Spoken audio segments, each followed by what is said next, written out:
So have you checked out Sunken Monkey yet? What is Sunken Monkey? The band that we got a message from. No, No, I didn't. Did you? I'm looking at their Facebook. I'm guessing that they're not a Christian band just based on the fact that they have a song called Pissing in the Wind, but I could be wrong. I don't know. Okay.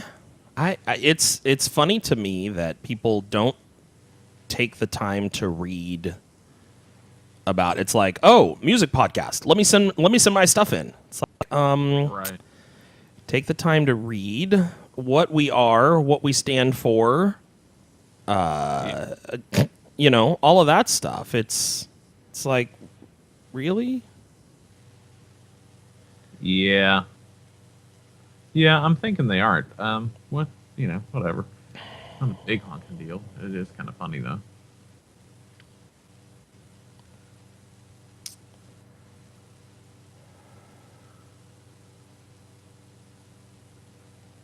Why can't I find the button I'm looking for? Project settings? That might be it. Audio. Nope, that's not the one. I'm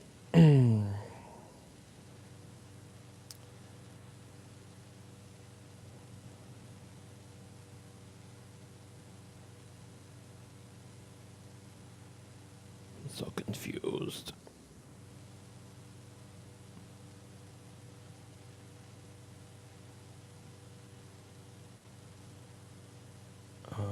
Da, da, da. That's so sad. And I get it, but Artifacts Pareo, that new Tooth and Nail band, they stopped by a Best Buy to see if their CD was available, like for sale. Their entire CD music section is one row now. Oh, seriously? Yeah, they put up a picture. It's like one row that looks like it's maybe about 25 feet long. Wow. They're like, the entire A section is pretty much nothing but ABBA and Alicia Keys. Just showing that people have absolutely no taste whatsoever. Right. She's a dancing queen. I still remember when Ace of Base came out and everybody goes, it's just ABBA set to electronic music. That's funny. Okay, I need to get this. I like Ace of Base to a point, but it's so funny because almost all their songs have the exact same beat. Oh, totally. Yeah, it's like the same music with maybe a little different keyboard flair. Yeah. But that's about it. The stew. I need to move this to here. And then I need to get the stew here. So Tom's not going to be here, and Kirk is going to an air show with his kids today. Right. So he's not going to be here. So looks like it's just you, Timothy.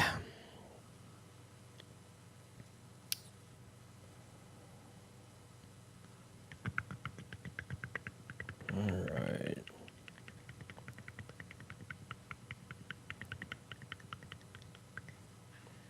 I wonder about friends that I know. I have a couple friend of mine that it's like every time they post something on Facebook, it seems like they're going somewhere else. Like over the past year, I think they've been to Seattle from Texas twice. Now they're in Colorado, and I don't know. I think they've been to other towns in Texas all over the time. I'm just like, how do you guys have this money? Like, I know, I'm pretty sure they both have jobs, but at the same time, it's like, good grief. They're secret so drug much dealers. Huh? No, Could I be. know. I think the same. I think the same thing sometimes of some friends of mine. I mean, you know, they're like, "Oh yeah, we're gonna go to Hawaii and all of this," and I'm like, "Oh great, I'm 40 plus and I've never been. Right. That's great. Thanks for rubbing it in." Don't you wish you could just throw in stuff like that as accents for everyday conversation? Yeah. I see your point, sir. I suggest a new strategy, Artu. Let the Wookiee win. That's my attitude right there. Right. Let the Wookiee win. And a hard place. speaking of which, I need to do sound checks on mine. I'm pretty sure I should be good, but just for kicks and the giggles. I know. Can you believe it? Yeah. Speaking of which, I also need to upload some other clip.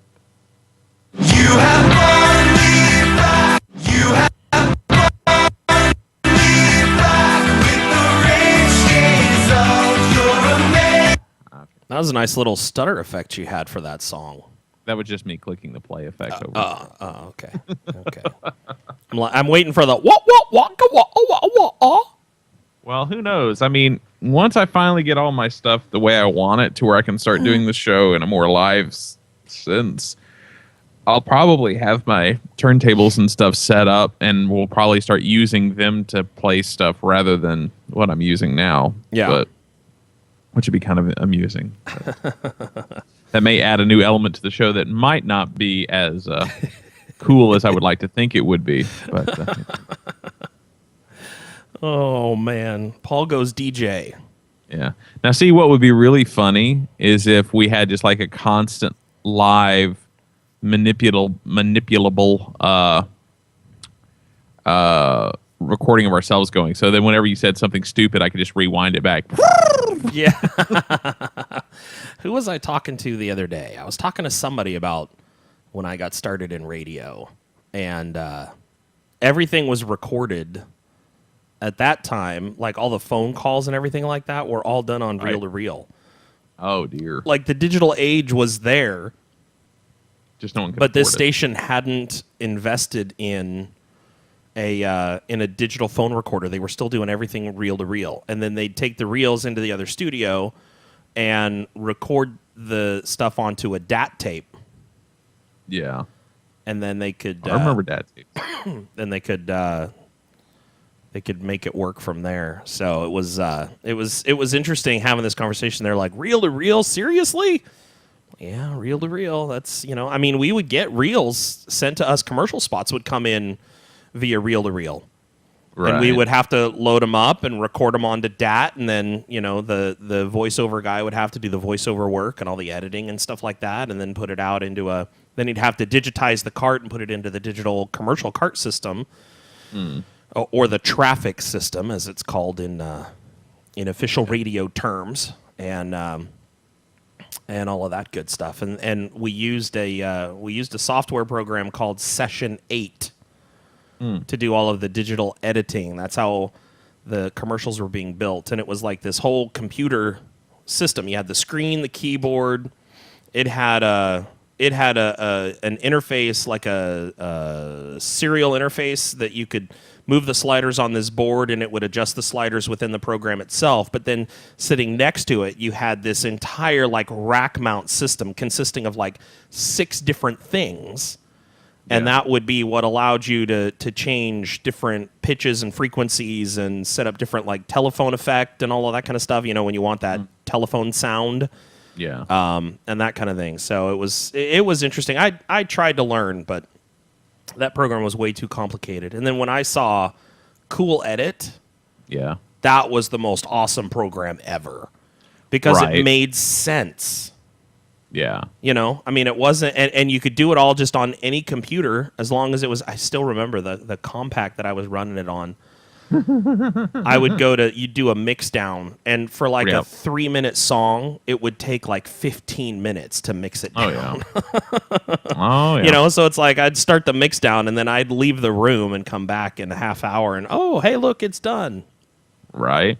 It's crazy. Yeah. I learned on Cool Edit as well. That was my first real good experience because I had the campus station had Pro Tools, but of course hardly anyone, including myself, really knew how to use Pro Tools all that well.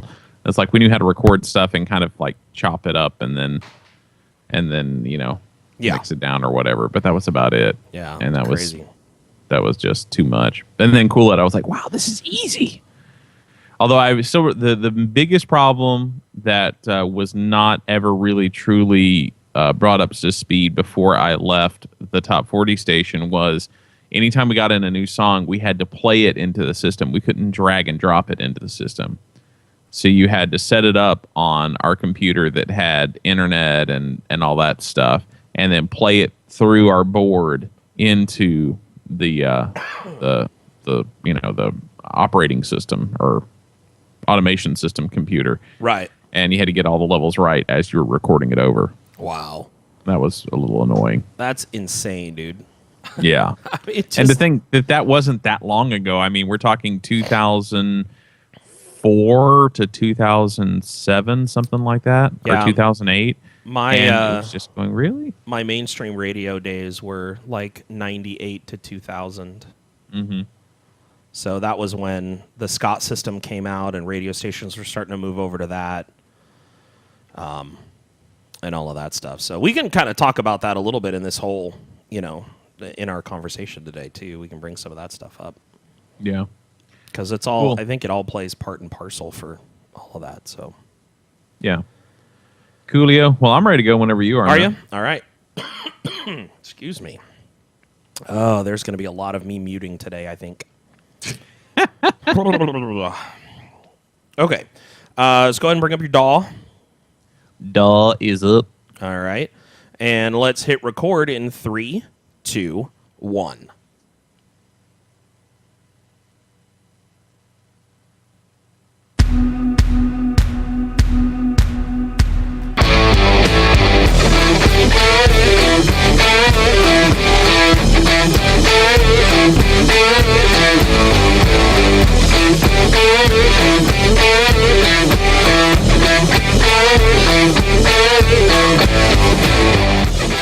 Hello, everyone, and welcome to another episode of the Rock and a Hard Place podcast. My name is Chris Cooner. If you don't know that by now, well, then maybe this is just the first time you've listened. Hopefully, though, you are a returning, recurring listener.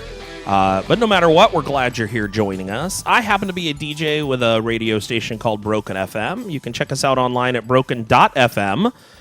Joining me today, my good friend, his name is Paul Gibson. Oh, that's me. Hey, guys. Yeah. What's going on? What's up? What? Anyway, now that I've dated myself very thoroughly, I host the Christian Rock 20 Countdown. You can check us out at thechristianrock20.com. And then, of course, sometime later on this summer, more than likely, we will be bringing back the Christian Music Archive radio show as well. So look forward to that. And, so what's up, guys? That's it. Good deal. Episode 73, I think this is today. Holy moly. I know. It's been a year and a half. Now, see, what's sad about this is very quickly turning into just one more thing that makes me realize how old I am. Yeah. I still got a few years on you, buddy, so I don't think you have to worry too much about that. I know, but still, it's just the way I feel. Yeah, I hear you. Don't tell me the way I feel is wrong. Man. Yeah. Hey, man, what's up with that? Okay, so I got an email the other day, and now, of course, I need to find it. There it is. I got it. It's all good. Alrighty. Okay, so I'd gotten an email from this kid before. Well, kid. I don't know if he's a kid or not. So, Riley, This I feller. apologize if you are, in fact, an adult. I'm making assumptions here, so forgive me for that. But his question has to do with mainstream metal. Now, Okay. I want to preface this by saying I am not a mainstream metal devotee. Right. So there's a lot out there that I don't know about. Right. And that's part of why I wanted to bring this question in for you and I to discuss it. And of course, Tim's in the chat room, so I'm sure Tim will be able to feed us some ideas about this as well. But his question is this. He says, hey, Chris, I can't even read today, dude. Especially your own name. You're like, hey. It's going to be one of those days, man. It says, yeah. How does that pronounce? I don't remember. It doesn't look right today. Hey, Chris, I've had a question bothering me for a while now, and I'd like your opinion on it. I figure you're probably the most suitable person I know of to answer this question. So, recently, Christians' thoughts on metal have been a bit more informed and thought out than the original, what? Drums, pyrotechnics, men with makeup, long tongues, diabolical! And that's Right. exactly how he wrote it, just so you know. It is. It's all caps and exclamations and question marks and stuff. So I wanted to make sure that I added in the proper inflection. Okay. However, many people still think that mainstream metal bands, and then he lists Metallica, Avenged Sevenfold, Megadeth, etc., are making music specifically to worship the devil. While this is probably true for a few obscure death metal bands from Sweden, not sure why he's picking on Sweden particularly, but more on that Well, later. that's because that's like where death metal was born, like death metal okay. and black metal. That's kind of like the pot where that had simmered, and you know, where most of the bands who at least are known for claiming Satan as their thing are from. So Gotcha. anyway, yeah, but go for it. Okay. Go on. So he says, I don't really know what to think of mainstream metal in general, considering the fact that you are so knowledgeable in both secular and Christian rock. I think I would find your opinion much more educated than that of a 75-year-old pastor. Thanks, Oh. Riley. So, first off, I mean, I sent a reply, and I'll read the reply real quick, and then Paul, I'll let you kind of expound. And I wanted to have a little bit of a dialogue just about this in general. So you know, that's kind of where all this is coming from. So Okay. I said, Riley, wow, there is a lot to cover in that email. It's hard for me to say flat out that mainstream metal is all about devil worship. There are those that feel that if music of any kind doesn't worship God, then it must be for devil worship. I can't say that this is totally true. Music makes you feel. There's mood and emotion in all music, and I'd like to think that it's intentional. I believe that it was created by God for that purpose. What people seem to forget is that musical taste isn't what determines whether music is good or evil. The only way for me to try to determine intent is to take a good look and listen to the lyrics. This is how you see into the soul of the artist and get a sense of what they stand for. Once you get a picture of that, it'll help you grasp whether a song could be considered praiseworthy. The other thing to consider, though, is that even if a band is really satanic, they aren't going to be upfront about it. The ones that do so, the ones that are, do so for shock value. The ones that aren't upfront about it don't want you to think that they are, so they seem more acceptable by listeners. I mean, think about it this way. Is Satan always really obvious in how he does things, or is he more secretive about it? So then I closed with, ultimately, I'd caution you about mainstream metal just because of the unknowns, but that kind of thing is between you and God. Not to be preachy at all, and no judgment here, but lyrically, most of that stuff can be pretty trashy, so you'll want to be very careful. Yeah.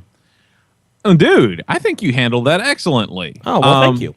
I don't know that I have a ton to add to that. I mean, it's one of those things where there are very Whoa. physical media, people. Physical media. It's like Anyway. an entire stack of CDs just burst off of Paul's Yeah, desk. just boom. And just like, you know, just kind of, I don't know what that would be, but, you know, the whole elbow drop thing on it. That's I what I think the did. title today is Paul Gibson in an angry rage over metal music. Right. Is that a which is sensationalist? ironic, Yeah. considering this stack included the White Stripes and Coldplay. But Nice. there's also Led Zeppelin. We all know that they're satanic, so you know. Yes. Anyway. Yes. Especially if you play their albums backwards. That's right. But luckily, it's a CD, so I can't do that. Right.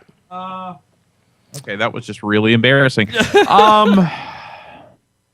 Anyway, so now that I've gotten all my WWC moves, you know, taken care of there, assuming I even Body got blow, this right. body blow, uppercut. Right. Uppercut. And he's going for the ropes. Yeah, no, I'm totally sidetracked.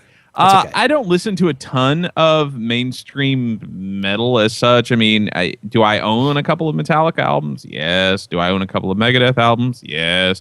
You know, the part of that just comes from being a music collector, and I also DJ parties. I mean, you never know what you're going to need. You know, I don't own any Manson stuff. You know, I don't own stuff that, you know, is one of those things that most people think of as just like, there's no question about where they stand on some things.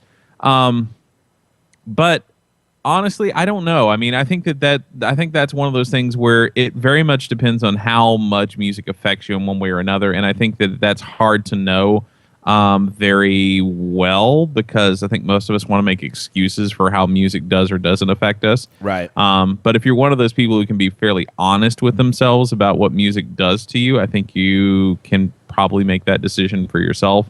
I mean, there is a certain degree to which, yeah, if you're listening to music that is just, F this, F that, GD this, GD that. I mean, it's going to work its way a little bit more into your vocabulary if that's just constantly what you're consuming. Mm-hmm. And it is unfortunate that a lot of heavy music from the mainstream world just feels like it has to have it there, or otherwise it's not extreme. Because after all, just yelling and heavy guitars and drums and slam dancing or mosh pits, that's not extreme enough.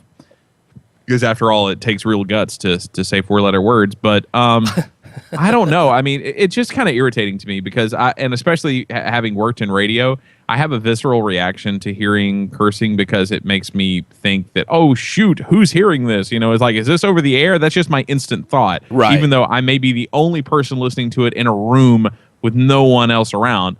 So, I mean, there's that part of it for me. But as far as whether or not mainstream metal is all satanic, I would say on the level that they worship Satan as a deity, this is who they love and whatnot. I don't think that's true, even for most of the bands that say that that's what it is. Right. But on the other hand, I mean, I totally get what you're saying in that, there's that whole thought process of, if you're not serving God, you're serving the other dude. I mean, that's just kind of where a lot of people come from on that. And I get that. But at the same time, I think that it's hard to have that kind of a hard line on something like that and then, read a book that isn't about God or, watch a movie that's not directly about God. It's like if you're going to take it to that extreme, there's a ton of other things that seem like they have to fall into that same category, which most people don't.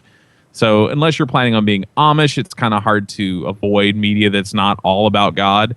And to some extent, a lot of the media that's just all about God kind of stinks. Yeah. Just because it's not very well done, because they're not trying to do anything more than just say, oh, but look, we're checking off the box about God. Right. Well, and that's the thing. I think to say that all mainstream metal is about devil worship would be equal to saying that all Christian music is about God worship.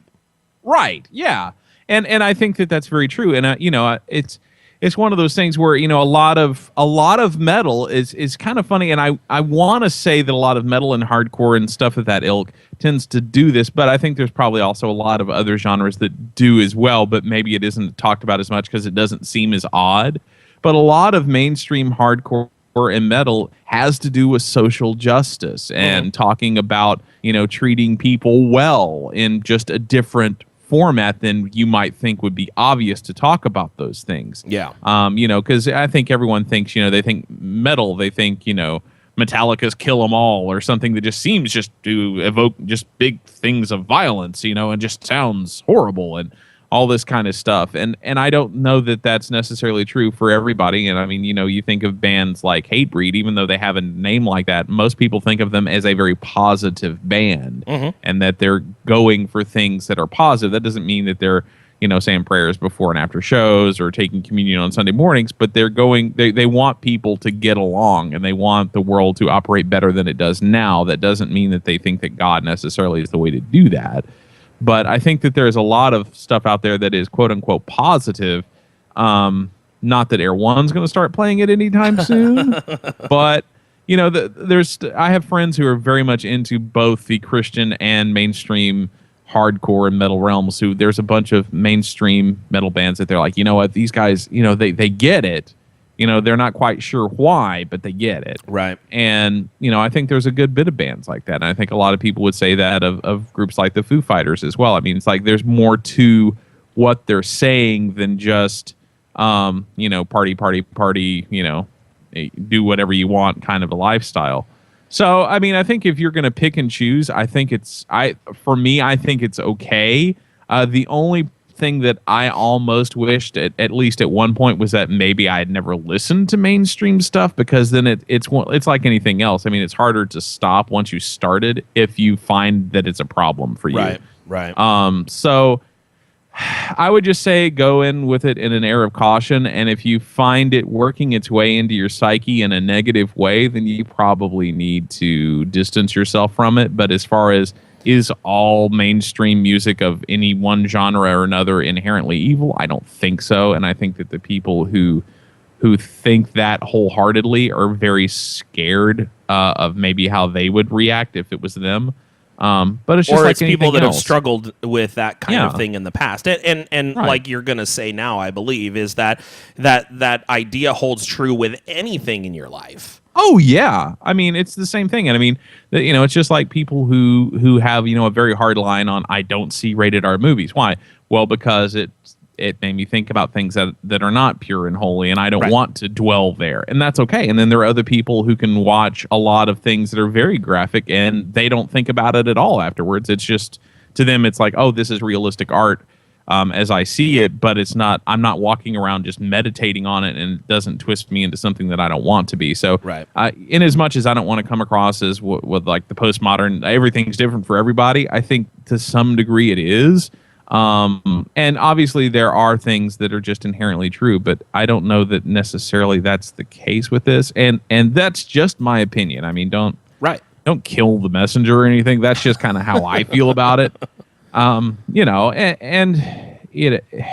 don't know. Yeah. I mean, it's like anything. I mean, there are certain Christian groups that I don't listen to because I don't necessarily agree with their theology on some things, and that bothers me maybe even more so than some mainstream groups that I don't agree with their lifestyle choices and whatever, just because maybe I expect more, or maybe because I think they might have more direct influence somehow. But I don't know. I mean, you just kind of have to make that decision for yourself. And obviously, if your music's talking about killing people and holding their heart up to Satan, then that's probably not a good idea. But you have to make those decisions for yourself and kind of knowing how it does or doesn't affect you. Right. Right. So and on the same token, it's a good time now. If you are gonna hold a hard line against, I'm not gonna listen to mainstream music. What better time than now when Christian music doesn't stink? Right. And there's a lot of it out there. And if you put in even a medium amount of effort, you're going to find some stuff that you like. And and once you find one band that you like, you can very quickly figure out by iTunes recommendations or Spotify or Pandora or just your buddies, other stuff that you're going to like too. But you do have to put in a little bit more effort for Christian stuff. I'm not going to lie about that. But once you get into it, it becomes so much easier as you go. And, I'd recommend getting stuff maybe a subscription to HM Magazine. I think right now it may still be free digitally for a while. I believe it is free digitally right now. And, read the So-and-So Says articles about bands that you may like that are mainstream. It'll give you a better idea of where their heads are at. It may kill some bands for you. It makes some bands that you may thought were horrible maybe aren't as bad as you thought. I don't know. But it's interesting to see where they come from on stuff like that. There's also a collection of those articles. Actually, I think there's 2 of them that Doug Van Pelt did that are just interviews with mainstream metal and hard rock bands about what they feel about just general things. And then every interview they say, well, what do you think about Jesus Christ? Which I got to hand it to Doug. I don't know if I could do that in every interview. That would just, I am such a non-confrontational person that asking that question would make me feel so uncomfortable. I know it's horrible to admit, but I would just be like cringing the entire time. But he does it and he pulls it off and does a great job. But yeah, check out So-and-So Says. There's 2 collections of them. They cover a lot of bands that are still really big today, and it might give you a better insight into where their heads are at. So, have fun. Now, Tim in the chat room says that he had heard that James Hetfield from Metallica has started going to a church down in Marin. So Interesting. Not sure how accurate that is, rumor at this point. So, we'll leave it at that. And that, and we know for a fact that Dave Mustaine from Megadeth is a believer, and that Tim thinks that another band member might also be a believer. I think so. I'm not sure if he's still in the band or not, but I know that there was at the very least, a former member who had taken on the faith as well. So I mean, there are definitely Christian influences into that band, also into Killswitch Engage. Yeah. Of course, we've talked about Alice Cooper in the past. What do you consider Korn? Is Korn metal? They are new metal. I still believe. Okay, okay. NU metal. Right. Which I have no idea what that means, but I don't understand half of the labels they apply to music. Yeah. Anyhow, well, I think new metal was none of it was really all that screamy stuff. I think a lot like early Demon Hunter, I think, was considered new metal. It's all that hard rock stuff that wasn't quite all screaming. It still had. It was like metal with a pop sensibility. Gotcha. I guess. So I don't know. Very chunky guitars. That sounds like an ad for something. It's metal with a pop sensibility. Right. Yeah, and also, of course, order yours today for only the $19.95. stuff. Yeah, all the rapcore stuff was kind of packaged into that same label as well. Yeah. So, it was something that was applied to that era when people were trying to get other people excited about rock music against. They're like, oh, well, this is different. So I don't know. Well, Riley, I hope that helps even just a little bit as you try to figure out exactly where you feel you need to be listening to mainstream metal versus Christian metal versus, K-Love. Honestly, I mean, you kind of have to to me, you have to apply the same rules to all the music that you listen to. It'll help you kind of figure out where you are. And like Paul said, if something you listen to damages your faith or damages your relationship with Christ, then the best thing that you could do for yourself is to cut that out. Now, right. It's the best thing, not always the easiest thing. Yeah. So understand that. And, you're going to have times where you're going to slip and fall back into those habits. And, you're going to have to rework on getting to that place where you can cut it out and be done with it. But it's one of those things. It's really between you and God. I can't say what's right for everybody. I mean, there are some very clear-cut things that the Bible is very clear on this is wrong. Right. Okay. But music, it doesn't really talk about it. You can there weren't a whole lot of genres back in the day. Right. Everything was like lyre and harp, okay? Yeah. Or I should say lute, lyre, and harp. How about that? So they it's kind of I don't know, as music expands, you have to be more choosy. The rules that apply to the Christian life apply to the stuff that you listen to.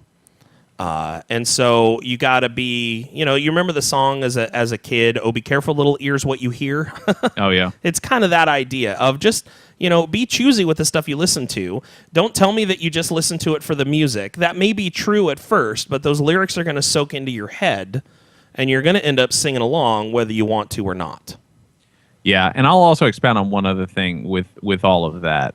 In the midst of all this, don't let anyone make you feel like because of the genre of the music, the lyrics are any more or any less relevant than if they were any other genre of music. Because let's face it, what's being played on just mainstream bubblegum pop radio is probably in some ways worse and more subtly damaging to how you think about and what you think about than most metal music is. Right. I'm totally. sorry. I mean, it doesn't matter if you're screaming about it or you're singing about it in a ballad.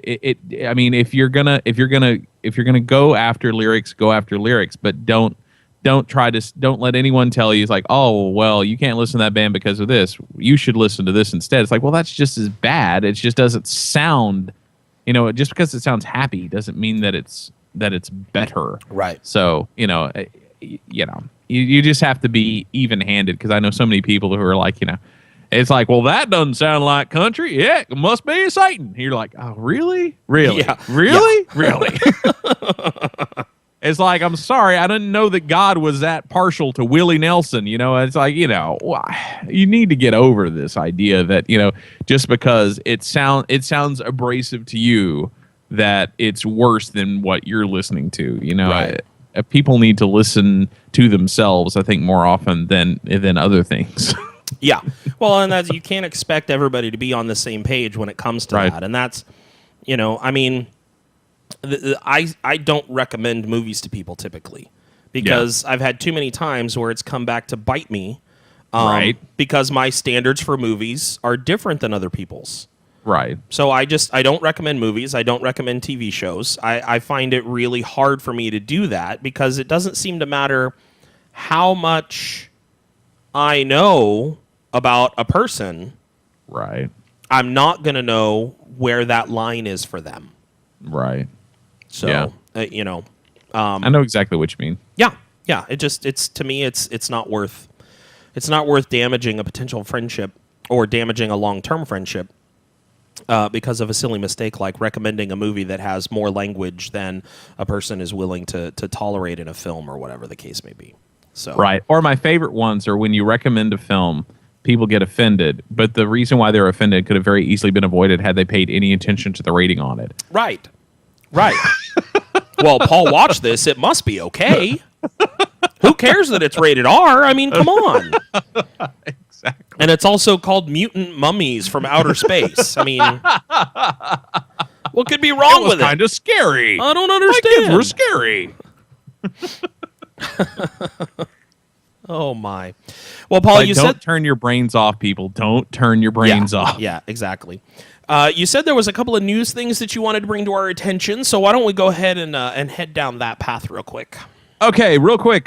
This is kind of fun. I'm guessing this is over their entire career, but Demon Hunter has passed the 500,000 albums sold mark, which is kind of cool. I mean, mind you, they have a few of those under their belt as far as albums total, so it's not as impressive as if they had sold that many copies of one record, which is really hard to do these days. But they still also, pretty cool. I mean, with them only being a limited touring band, Yeah, this is true. You know, it's not like they're out there. You know, bands like Red and Disciple and stuff like that tour all the time. I feel like their name is going to get out there a lot more than a band like Demon Hunter, who are great and all of that. They make great music, but at the same time, because they only tour a few times a year because they all work full-time jobs. Yeah, It's kind of like, would that? it's kind of a handicap. It is. You know, and nothing against Demon Hunter. This is how they've chosen to do it, and this is what they're happy with, and that's great. We'll continue to listen to their music. You know. Yeah, for sure. In other news, Stryper, they're already talking about going back into the studio, which will apparently won't happen until early next year. But then they will have yet another new album out towards the end of next year. But they're already talking about it, which is kind of crazy to me. But hey, there you know, go. it's funny. I just finished up the Michael Sweet biography called Honestly, and it's an interesting story. And I mean, that band has been through a ton of stuff, and they have broken up more times than Moses parted the Red Sea.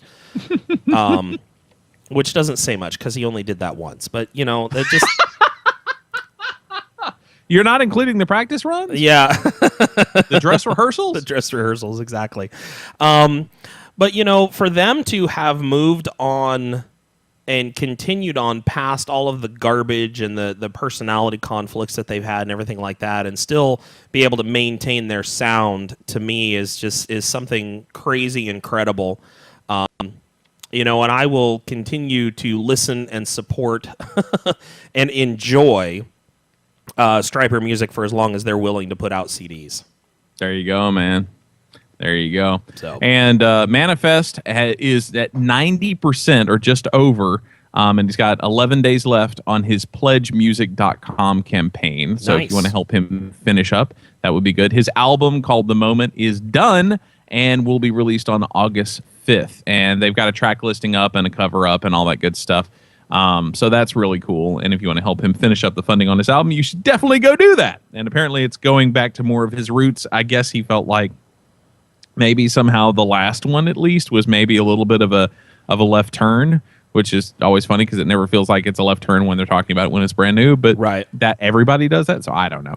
Anyway, so look forward to that. Supposedly a little bit of a return to roots for him. The 77s are hitting the road this summer, which I would be excited about if they were coming anywhere near me. So if you live in the East Coast and the South, well, then you should be very happy, and I hate you. Yeah. Let's see here. What else do we have? What was the tour? here? Red and...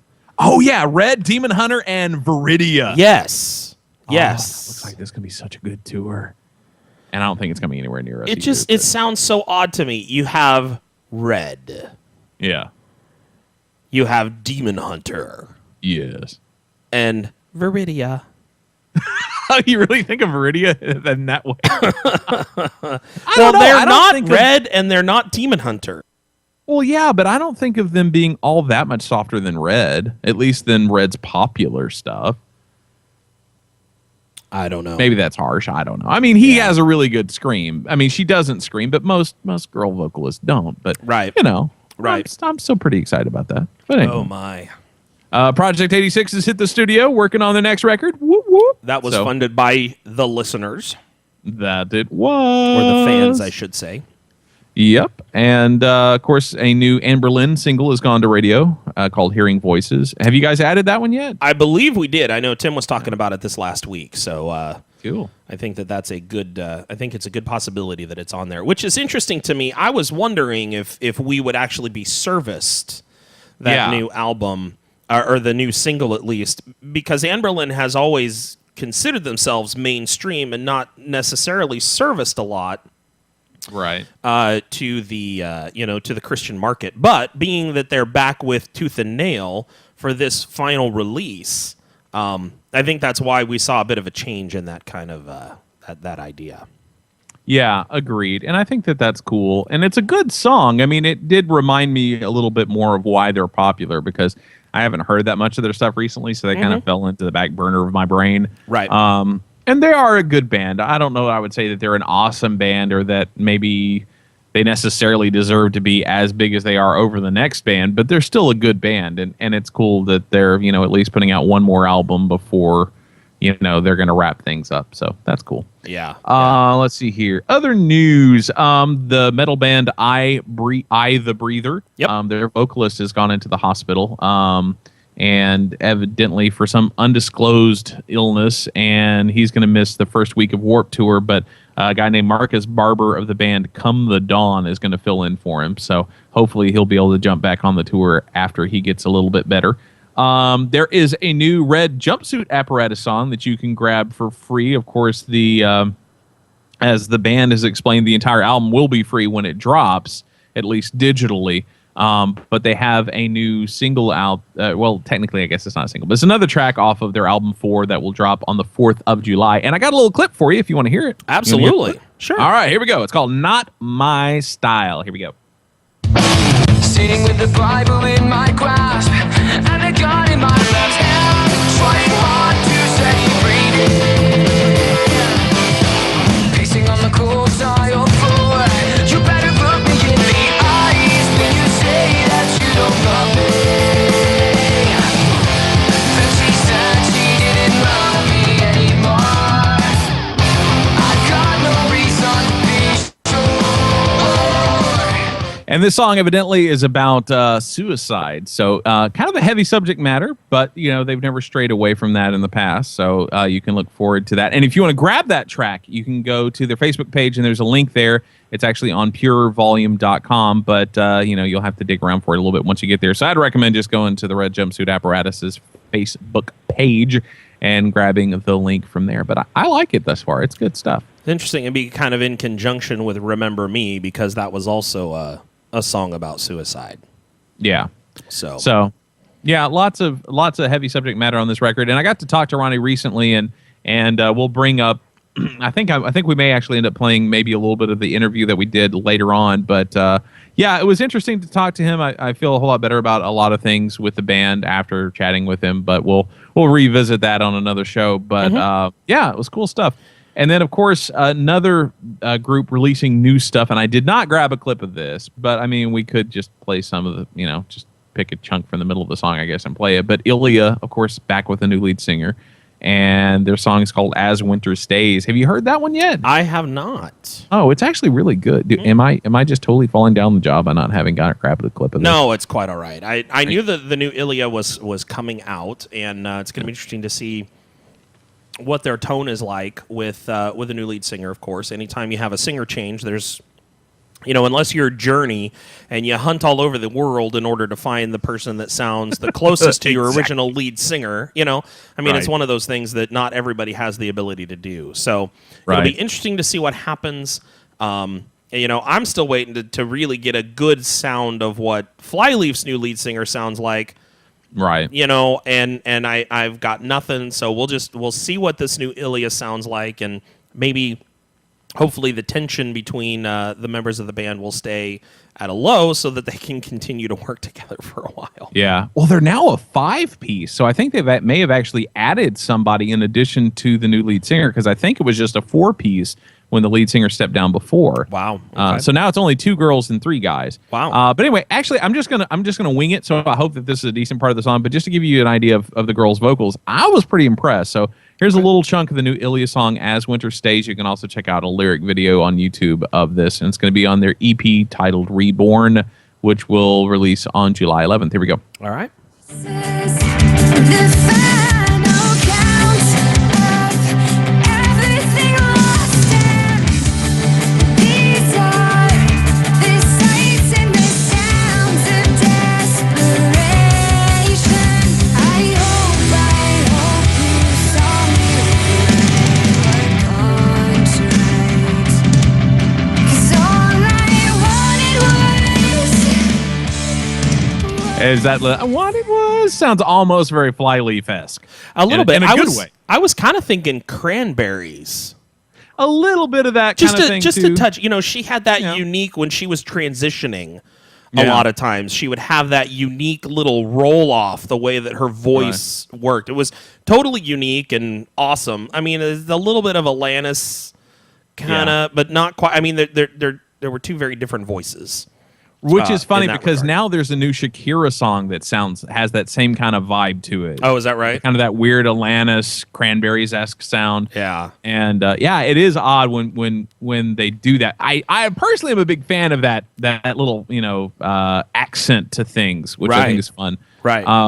But yeah, I'm a little disappointed because I grabbed a kind of a weird chunk of the song. But the very beginning has some really chunky guitars. I'm gonna play a little bit of that for you.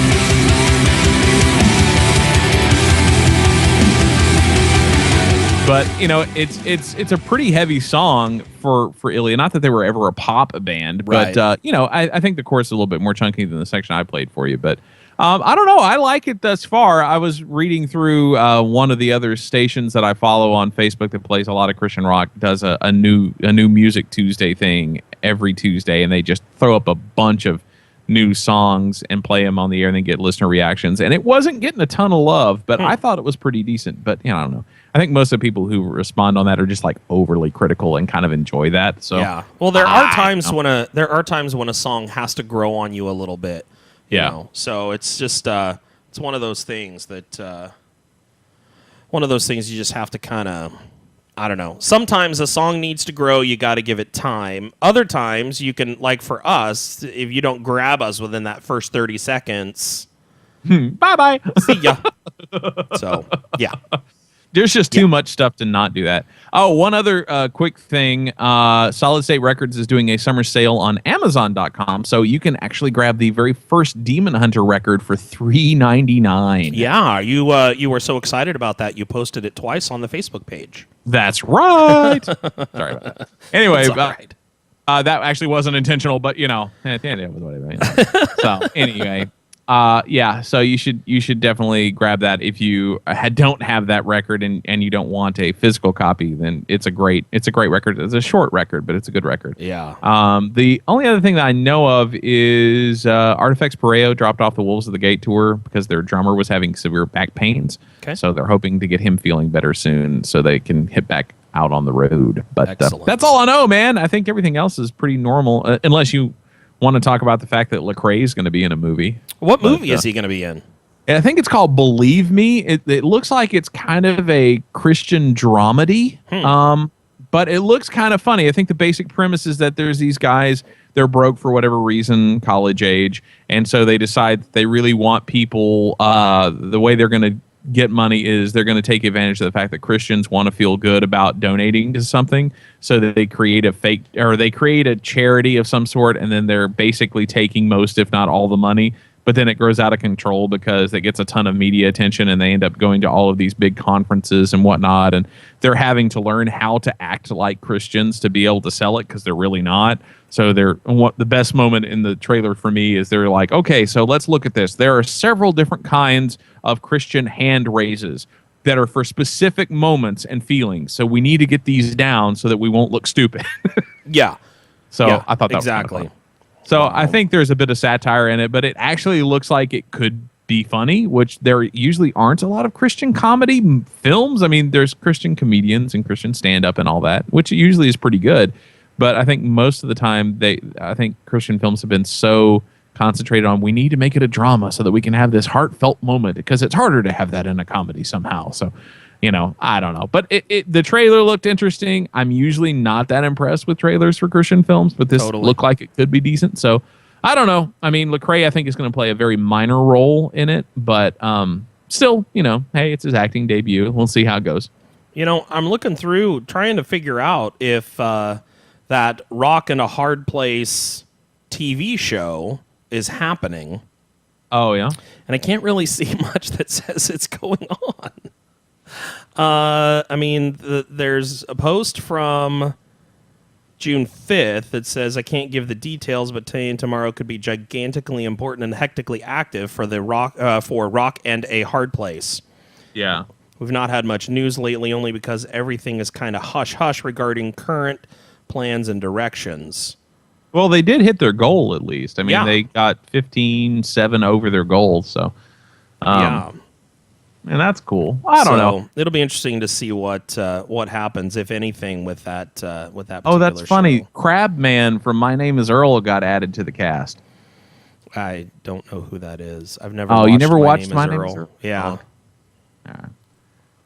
So, Hey, we got anyway. a new guy in the chat room, Robert Farrell.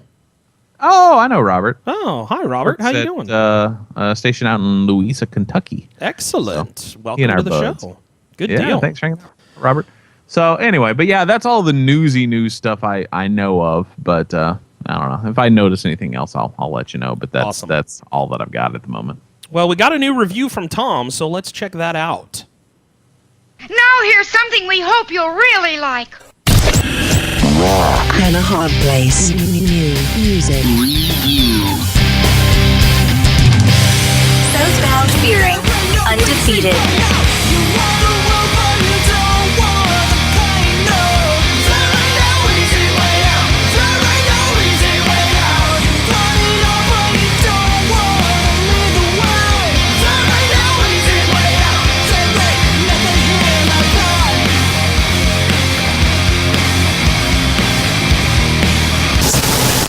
Did you know mixed martial arts is the fastest growing sport in North America?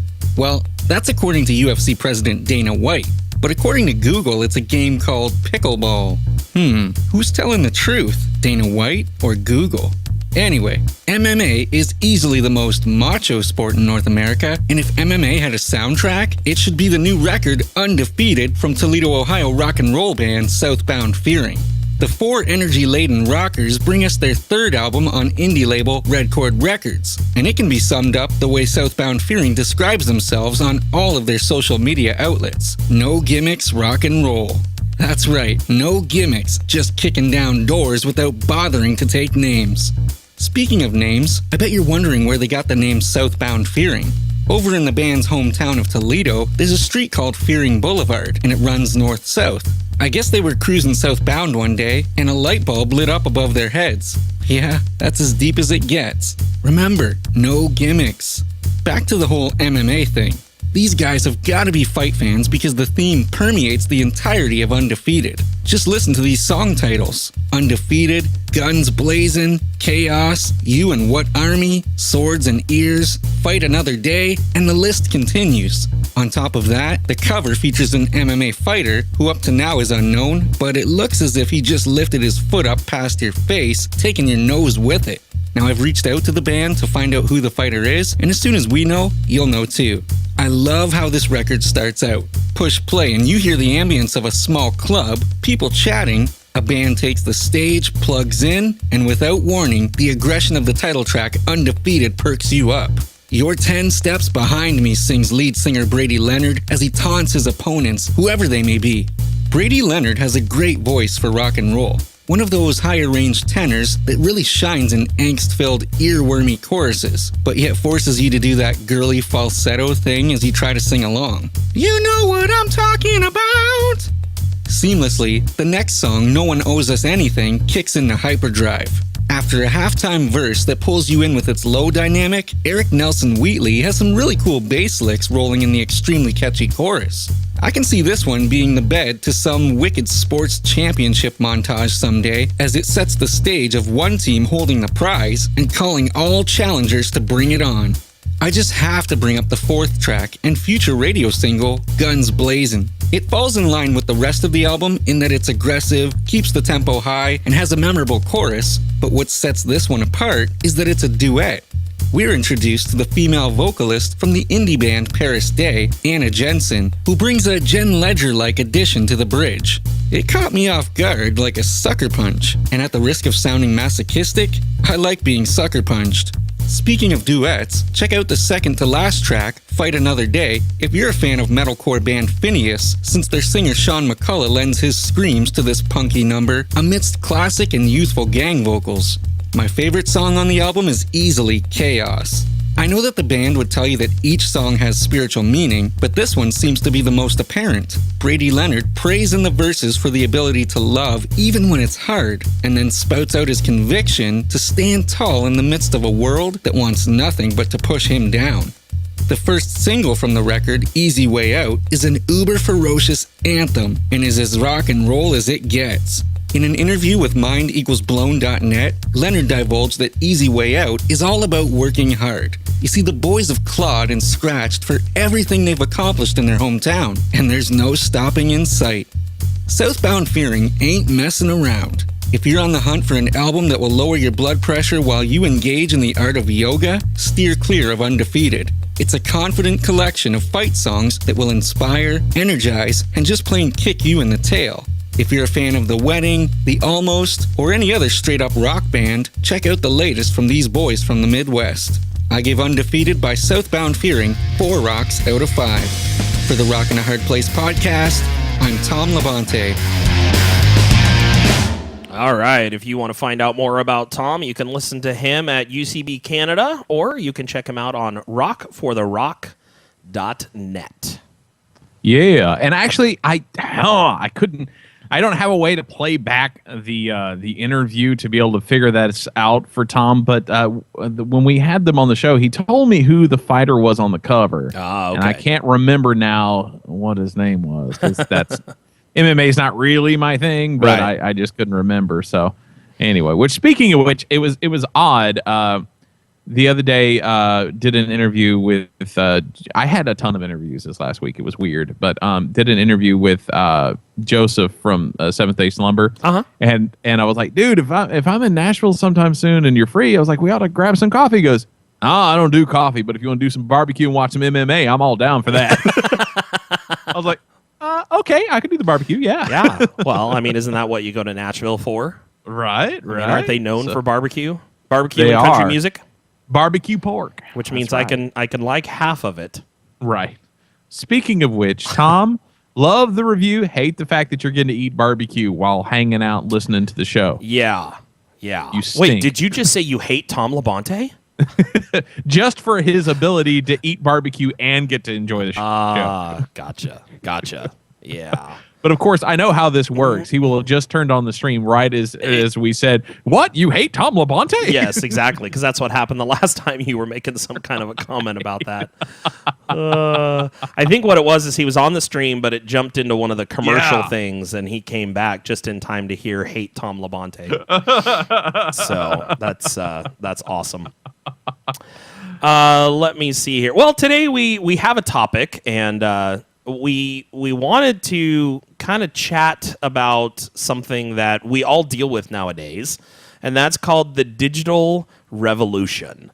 And that is the moving from the analog music listening over to the digital style of music listening. I still remember seeing and hearing my first CD ever. Oh, yeah? And I was in school at the time. The science teacher was, of course, being the science teacher, he was always interested in kind of the newest, latest thing. So he went out and he bought a CD player. Now, Probably mind for about you, $1,500. yes, that's exactly right. He ended up you had to kind of buy an entire stereo system, like speakers and amplifier and all of that. And the thing was the size of a large boat anchor. Yeah. So he brings it to school, loads it into his car, brings it to school, speakers and all, sets it up in his room. And the first thing that he plays when we walk in the room is like Beethoven's Fifth. But you got to understand, Paul, CDs had only been out for a few months, and there wasn't a lot available on them. And classical music seemed to be one of the first things that that really gravitated towards the digital music age. Right. And then, later on, you started coming out with more and more. And I want to say at the time that a CD was like $20 to $25. Oh, yeah. They weren't cheap, and they were specialty. And like you said, the CD player alone would cost you $1,500. Mm-hmm. And so the technology was new, but it brought about this whole, we have a completely different way that we listen to music nowadays. Pardon me. Back when I was a kid, I remember getting into my parents' motorhome to go on vacation. And they had this weird looking thing in the back that we had speakers and everything in the back that we could listen to. And it was this weird kind of big plastic square that was probably about 4 inches by 3 inches. So I guess it was more of a rectangle. Yeah. And it was about 1/2 an inch, 3/4 of an inch thick. Right. It was called an 8-track. Right. And you would grab this thing and slam it into the player. Right. and the last you bit of couldn't it, put it in gently. I mean, it just didn't work. No. If you put it in gently, nothing clicked into place like it was supposed to. Right. So you'd slam it into the player, and then you would get music. And you could skip through a little bit. You had a little bit of kind of like forward. If you didn't want to hear a particular song, you could jump through, but it wouldn't necessarily jump through to the beginning of the next song. Right. Sometimes it would be like partway through. So I remember that, and then of course cassette tapes have been around for ages. Yeah. And the problem with cassette tapes, just like anything, is after a while they begin to wear out. Yeah. CDs, when I was a senior in high school, that's really when CDs were kind of like all the rage and everything was coming out on CDs. And I know I've talked about, my first real CD purchases were when I signed up through Word, the CD distribution thing, and it was like kind of a Columbia House / Word Music, where you buy 10 CDs for a penny, and then you got to commit to buy 3 more over 2 years or something along those lines. That was kind of my first real experience with CD music. And then players get smaller and smaller and smaller. But nowadays, can you even like go into a department store or like a Target or anything like that and buy a CD player? Like a portable CD player? Are we talking about like a Discman? Like a Discman, that kind of thing. Yeah. I mean, I know you can buy them for like your stereo system, rack mount and all that kind of stuff, but I think so, but it's maybe like an average store might have like one, right? Whereas it's like Philips in the or 90s. Yeah, in the 90s, I mean, you could buy like, 20 or 30 different kinds at Walmart, and it was just so much of it out there because that was the thing. I mean, that was the MP3 player of its time, was to have a Discman, which was, a little bit bigger than a CD. But if you had really big, if you were wearing Jinko jeans, you could stick it in your pocket, right? And then you had headphones and all that good stuff. And if you were rich, you were buying Sony, right? Which was the Discman name. Right, which if didn't skip quite as bad as some of the other brands. Right, if you didn't have money, you were buying like Magnavox. Yeah. Or Philips. Or Colby. Yeah, that's another one. Exactly. Or GBX. Do you remember those? No. The, like, trash brand? No. Oh, they were so bad. I think they were mainly a Walmart carried brand, but I mean, it was the kind of thing that you would get like last second at checkout. And that was back when a Discman was $100. You could buy a GBX mobile CD player or cassette player for like 30 or 40. I mean, they were just dirt cheap by compared to everything else. And they usually came in like neon colors because they had to do something because they were so crappy. So they had to make them cool somehow. Right. But yeah, I had a couple of GBX Wow. cassette players. in That's my day. awesome. Yeah. So, well, then let's fast forward a little bit, and we begin to hear things about this new technology called the MP3.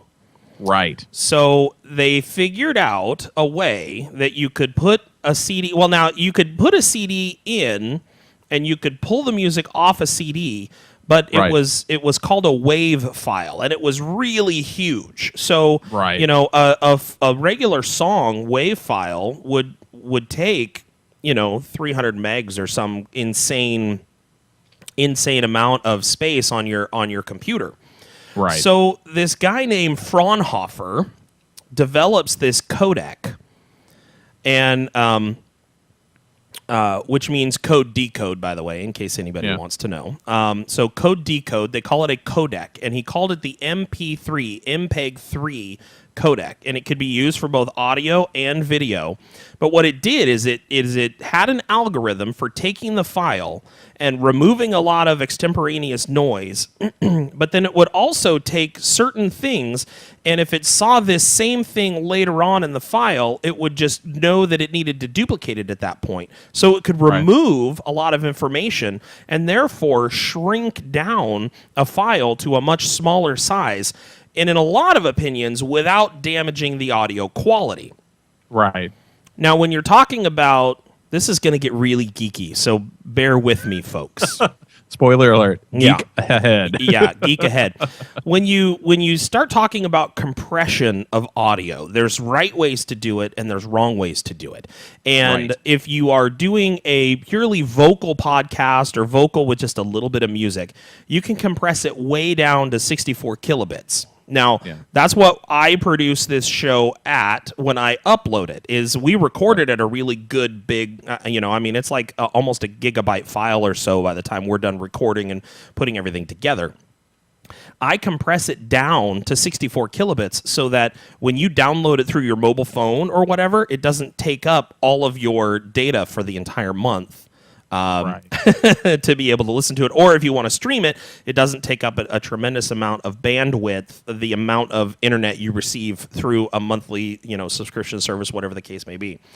So 64 kilobits is fine for mono, not stereo, but for mono and vocal primarily only. You'll notice the quality sounds really good. Well, it's CD quality for just voice.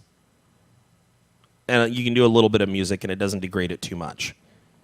The kind of the sweet spot for a lot of people, size and quality-wise, is 128 kilobits per second. Right. That is considered CD quality. Yeah. You will have people out there that will try to make you believe that they can hear a difference between playing a CD and playing an MP3 of the same song at 128 kilobits. Right. I think most of those people are liars. I think there are a few people out there that have above average hearing. Yeah. But there's also an idea that you have, that your brain, pardon me, your brain actually has to work harder to listen to an MP3, and so there are people that claim that if they listen to MP3s for too long, they get fatigued because their brain is hearing some of the decoding going on and is trying to process that along with listening to the music. Right. How true that is, I have no idea. Yeah. I would guess for some portion of the population that's possible. So, excuse me, my goodness. I've been fighting a cold, everybody. That's why I'm coughing a lot. That's all right. I'm sucking on a cough drop, but of course, the more I talk, the more problems I'm going to have. So, bear with me. You have... Stop laughing at me. Stop laughing at me. So, you have these companies who, as laptops got smaller and hard drives got smaller, they decided to create products that would allow you to be able to put these MP3s onto a hard drive and be able to Right. carry it and play it back remotely. One of the Yeah. first to do it was a company named Creative. Okay. Do you remember that? Creative Audio, yeah. Yeah. So Creative came out with this thing, and I can't remember what it's called. All I can remember is that when I first saw it, I wanted it. It was like the Right. Creative Digital Jukebox. Oh, nice, yeah. And this thing could hold, I don't know, like 200 songs. It was like $500, but it had a rechargeable battery, or you could run it off of AA batteries. You could listen for a long time, plug in headphones. It had audio out. You could plug speakers into it and listen to it. You could have a ton of music in one spot that you could carry with you on a spinning hard drive. Right, Well, then Apple came out with the iPod. right.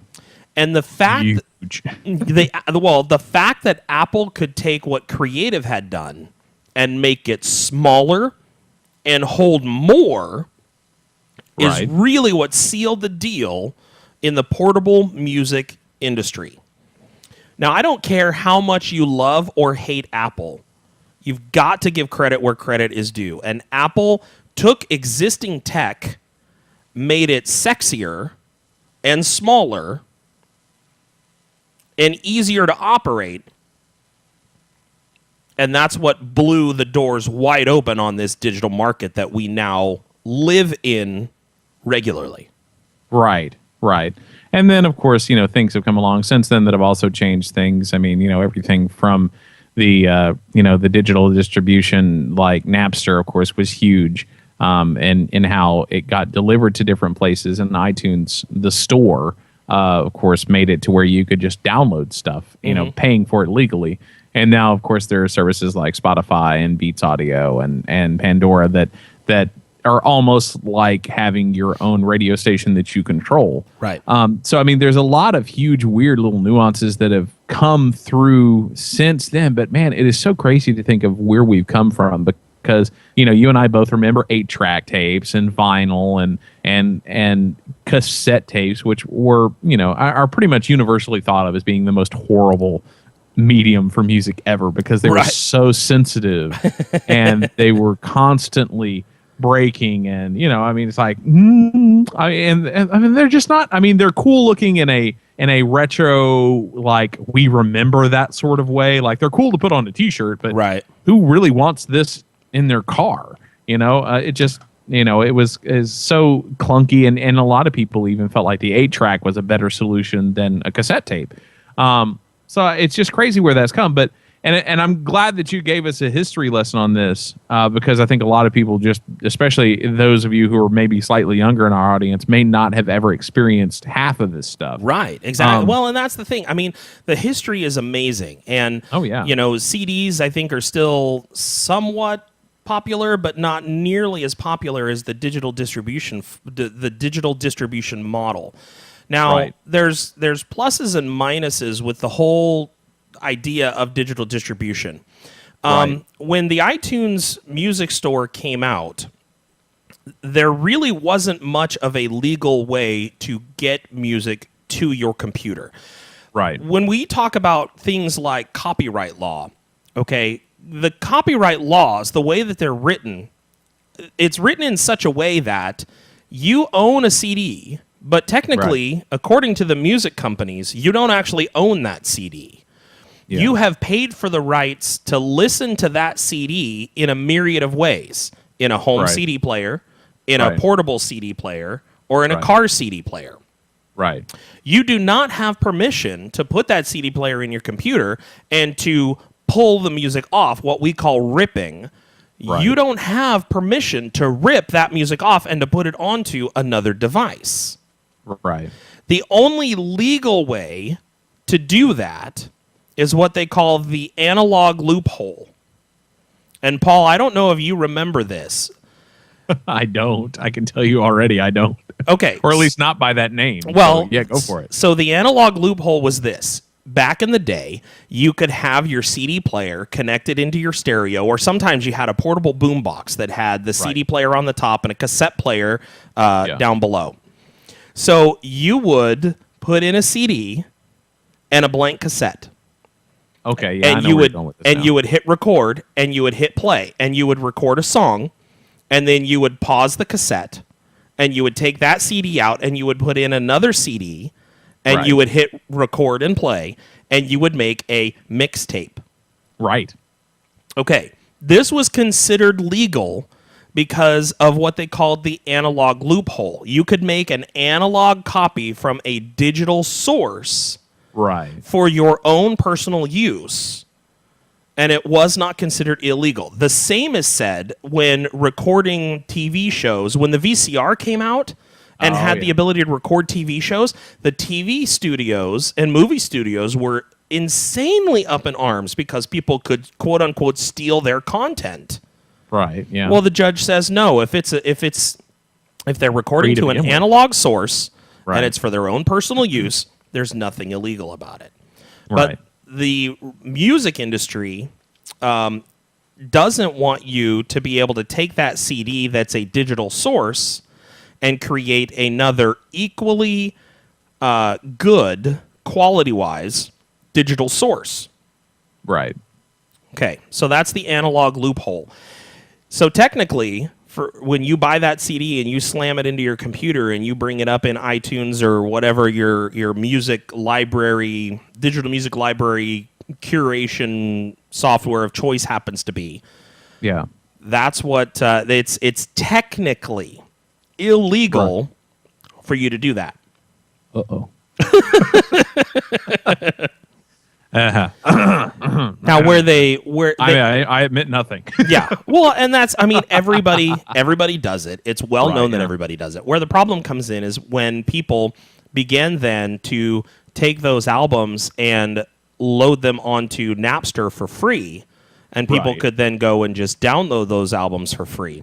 And it really wasn't that big of a deal for a lot of bands until Lars Ulrich from Metallica put his face out there and called it stealing. Right. Yeah. Not that it wasn't stealing before that. Right. That But was then he it was made just people think about it. He was just the first one to say, "Hey, this is my art. This is my Right. work. This is how I make my living, and you should Right. be paying me, not downloading this stuff for free." Right. Yeah. So that brought about the whole Napster lawsuit. When Napster got hit, there was another app out there, I think, called LimeWire yeah. Yeah. that you could do this with, and then there was another one called eDonkey or eMule or something like that that you could use. There's always been services out there to be able to steal music. I mean, that's Right. or And there movies. still are. Yeah, Yeah. they still exist. I mean, BitTorrent, while BitTorrent itself is not illegal, some of the uses people are putting BitTorrent to are illegal. Right. Right. Okay, legitimate software can be shared via BitTorrent legally. You know, Right. stuff that's free intentionally can be shared over BitTorrent completely legally. It's when you download stuff that you should be paying for, that's when the illegal moniker gets slapped on there. Right. Right. Okay, Yeah. now Craziness. It is. So Napster gets hit with this big fat lawsuit. Well, in comes Steve Jobs, and he Right. says, you know what? People want to download digital music. They don't want to buy CDs. They don't want to take Right. the time to buy the CD, put it in their computer, take the time for their computer to rip it, and deal with all of that stuff, and then have to go in and tag their music. And, because back in the day, you didn't have like the online database where you put the CD Oh, in and no. it brings up all your info. You'd bring it in and it would say track 1, track 2, track two, 3. Track 3. Exactly. So then you would have to go through and actually hand type in all of the info that you wanted. And album art, forget about it. There's no way you're Right. finding album art to be able to add to that. So you've got all these weird looking, like squares with music notes or whatever, instead of all this cool album art and things like that. Right. Steve Jobs says there's got to be a better way. And he wants to open the iTunes Music Store to give people the ability to purchase music. Here's where things changed big time. He Yeah. didn't want to just make the entire CD available as a CD. Right. He wanted you to be able to pick and download an individual song and pay a flat fee for that song for you to have it. Right. At that point, personally, I feel that the music industry shifted forever. Yeah. Oh, yeah. There are good things and bad things about being able to download individual songs legally, paying a fee for them, and all of that. It does not allow for platinum albums to be something that's truly possible anymore. Right. At least for your moderately successful band. Right. Because it's funny because you think about, like, you go back and there's a database where you can look up all the platinum, diamond, gold albums, whatever, that have ever been put out. It's there. And you go back and you look at some of the things that have gone platinum, and they will be one-hit wonders. Right. Because people bought an entire CD for, say, like Naked by Natalie Imbruglia. Who Right. knows any other songs by Natalie Imbruglia? Nobody. Torn. Most people barely remember that. Yeah, it's just Torn. That's Yeah. the only song. Yeah. But I can guarantee you her album went platinum maybe a couple of times over because of one song. Yep. But now you have it to where people go and get gold and platinum albums off of a single, and that's doable. Jamie Grace just got a gold record just like a day or two ago for, Love the Way You Hold Me. So, I mean, it's doable. Yeah. So you have it doable for a single, but you're right. The days of the platinum album are pretty much over unless you're a Justin Timberlake or, somebody of that ilk. It just doesn't happen very often anymore at all. And if it does, it takes forever. It's not one of those things where there used to be a time when you could get a platinum album within 6 months of it coming out. Right. Now, even the big records usually don't go platinum until it's been out for at least 6 months to a year. Right. And then the ones that are eventually going to get it, sometimes it takes 2 to 4 years for that to happen. Right. Now, I have a theory about this, and we can kind of chat about this a little bit and see if you agree or disagree. So, Okay. my theory is that back in the day when you had to buy a whole album, an artist that was trying to game the system, and I won't accuse all artists of doing this, okay, because I know that there are those out there who genuinely believe that all their songs are top quality. Right. But I feel in some instances that an artist would do one or maybe two songs that they kind of had a feeling would be a hit, Right. and they would kind of puff up the rest of the album with fluff. You had to buy the whole album. Right. You didn't have a choice. Sometimes there would be CD singles, but even then they were just ridiculously priced compared to how much you would pay for the You record. pay like It's $5 for a CD single with 2 songs on it, and you pay $15 for the whole album. Right. Which is a gamble, but totally. And even then, CD singles were harder to find. Yes. I mean, Walmart might have a total of maybe 30 CD singles at any one given time. Right, exactly. So And now, Walmart, at the time that CDs were at their peak, was the biggest music distributor and seller in the country. well, They sold more CDs than anywhere else. Best Buy for a while had independent stores called Best Buy Music. And That's when right, I forgot about when those. Walmart came out and started selling music, CDs and all that kind of stuff, Best Yeah. Buy Music went bye-bye. Yeah. So instead of Best Buy, it was bye-bye. Right. Nice. That was great. I like that. That was good. That was good. Had to. Somebody had to do it. I had to. So then when Apple comes out with iTunes and begins trying to legally distribute music, giving a portion of the albums, keeping a portion themselves because they're curating it, they're spending all the money on the servers and the power and the internet, bandwidth and all of Right. that stuff. And then you've got the music labels that are always claiming that they're never getting enough.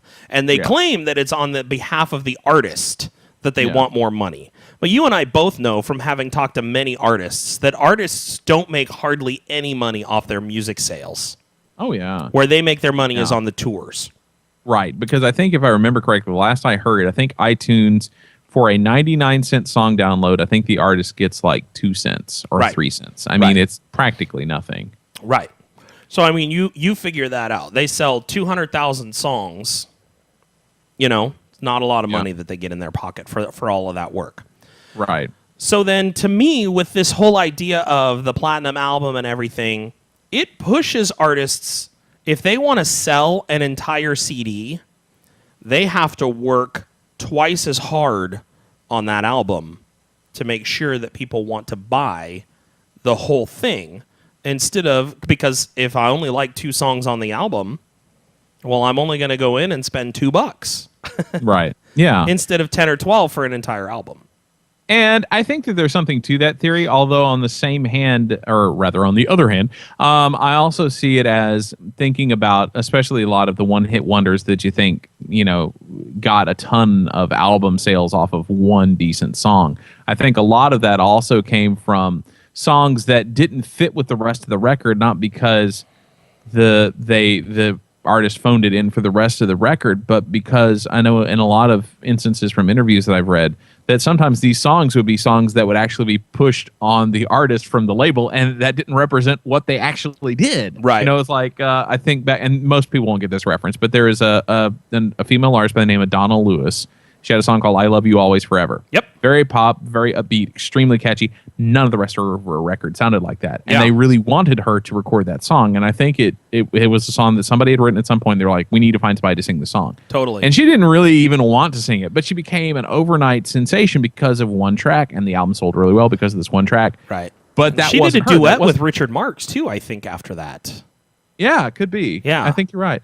So, I mean, she gained all this success over a song that she really not only did she not write. I mean, who knows if she wrote the rest of the record or not? I don't remember. But, this was an instance where the label was like, this is the hit, put this on there, and we'll sell a lot of records. So I think Right. it was just as much from the label standpoint as the artist. And I don't know which was more common for it to be than the other. But you're right. I mean, I think that there is at least a pressure, whether or not artists acknowledge it or not, that they need to make more good songs to go on a record.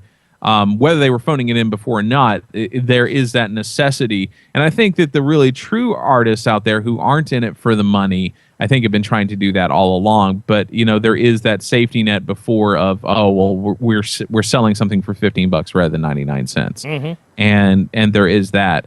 So there is that. Now, philosophically, I also think that with the digital revolution, everything is MP3. I think that the appreciation of music in general has gone downhill. I think there is something that is lost when it takes so little effort and or money invested in something for it to mean something to you. Right. Because back in the day when I would have to save up my allowance for maybe 2 or 3 weeks before I could go and buy a CD, and then I would listen to that CD over and over and over and over again consistently for a week to a month and get to know every song on that record, have favorite songs, know what all the liner notes looked like, open up, feel it, run through all this stuff. I think I had a better appreciation than I do now when we have things, and I'm not dogging on any of this, mind you, I just think it's changed things. But Totally. now that we have things like Noise Trade, I might go and grab, 10 albums in a day, listen to maybe half the songs that are on those records, and have a very instantaneous opinion one way or another. And I may or may not listen to that again. I have nothing invested except for just a little bit of time. Mm-hmm. And, I think that something is lost in the art of how music is put out, not only when you don't have to worry about anything other than just a, 450 by 450 square JPEG image of what the cover looks like, as opposed to when more effort and care had to be put into, the liner notes and the packaging. And I think there was more love for the craft of distributing music before it went digital. Right. On the other hand, the beauty of the way things are now, in addition to the low cost of recording, is there are bands who might never have seen the light of day that now are being able to put out music and maybe even have a successful career because they have these avenues. So there are definite advantages, to be sure. And I see, you consider that an advantage, and I see it as a disadvantage, because the ability for anyone and their grandma to make good quality sounding music means that there is so much out there, right, that you have to do something to try and get heard above the noise. This is true. So it's, I see it as both a positive and a negative. Now let me just preface all of this with this. I love having the ability to have MP3s. I put them on my phone. I put them on my iPod. I listen to them in my car. I mean, up until recently, the car stereo that I had in my car didn't even have a CD player built in. It's called a media deck, and it had a connection for my iPhone and iPod, or I could plug in a USB drive if I wanted to. So, you know, I didn't even, somebody could give me a CD, and I'm like, what the heck am I supposed to do with this thing? Right, yeah. Oh, look, I can set my drink on it. Yeah. You know, so I love the digital music revolution personally. But I think part of what has made it difficult for some bands is the fact that with anybody having the ability to create this stuff, it makes it that much more difficult to get distribution. And if you distribute it yourself, then you've got to figure out, how do I get this in front of the people that I know will like it if they hear it? Right. When there's all this other stuff out there that quite frankly is a lot of garbage. I mean, the same is true for this podcast. You know, we put it up in the iTunes store. We have it listed on a couple other sites. What makes our podcast more interesting to download than something else? Now, we're one of the only Christian rock podcasts out there. We might be the only one. I don't know. I mean, there's a lot of metal and hardcore podcasts out there, but I haven't really seen much that tackle the Christian rock genre like we do. So you would think that would have its own appeal, but how do you put it out there, and how do you get it in front of the people that you know are going to want to listen to it? Right. When there are literally thousands of podcasts for people to have to wade through, and they just happen to be maybe searching Christian rock and stumble upon ours. Right. Yeah, and you're right, for sure. There is a huge amount of noise that was not there before. And I think that also because of the increased competition of that noise is the only reason why stuff like Noise Trade and other avenues where music can be downloaded for free or for donation is possible, because people are trying anything and everything to get their music in front of people and in front of real ears. Right. And that takes, in a way, it almost takes it's a different kind of work, but it does take still a lot of work to be able to get your music not just out there, but out there in front of people who, I guess I want to say, people who matter. Right. And not that there are people who are insignificant or whatever, but people who matter to musicians' careers. I mean, obviously there is a certain amount of more appeal to having, you know, a Chris or me listen to somebody's record because we have a platform, right, to be able to talk about it or to play it, than just your average underground music fan. And there is something to be said for that difficulty that comes with being heard above the noise in the midst of everything else just being out there. I think the good thing is I think most people can still tell the difference between either legitimately really well-produced music as opposed to somebody knows how to use GarageBand, right, and really well-performed music. Yeah. And I think that people are very much getting in touch with the love of things being basic and raw, and a lot of people are getting away from the idea of we can make it perfect, so we should. Mm-hmm. You know, artists like the White Stripes and the Black Keys and other groups like this, and a lot of folk music. Wow, as you just well. split right down racial lines. There you go. The White Stripes and the Black Keys. The Black Keys. That's right. That's just how we roll around here. Anyway, but I mean, you know, they do things on such a basic level. There's not much production there, and it allows the talent to shine through where you're not sitting there going, wow, whoever recorded this really knows how to use Pro Tools. Right. And it's nice that appreciation is coming back around, and I'm sure it'll fade eventually as well and then come back around again. But, you know, there is this thing that is lost and gained from everything being digital, being really easy to get to, but having so much to sift through. Right. So right. It's nutty. I totally. I think you're right on. There's a lot of noise. There is a lot of good stuff out there, and there's ways to find it. It does take work on the part of the listener typically in order to go to those places and figure that out. You know, I personally welcome our digital overlords. You know, I mean, I'm all about digital. If had we not had the digital revolution like we have, then our ability to get on and do this stuff every week would not happen. Yeah. At least not in the same way. It wouldn't be as easy for us to be able to do this. So, you know, there's a lot of positives, and I agree that there are a lot of negatives. There's a lot of artists that don't like the digital format because they want to sell albums. They don't want to sell tracks.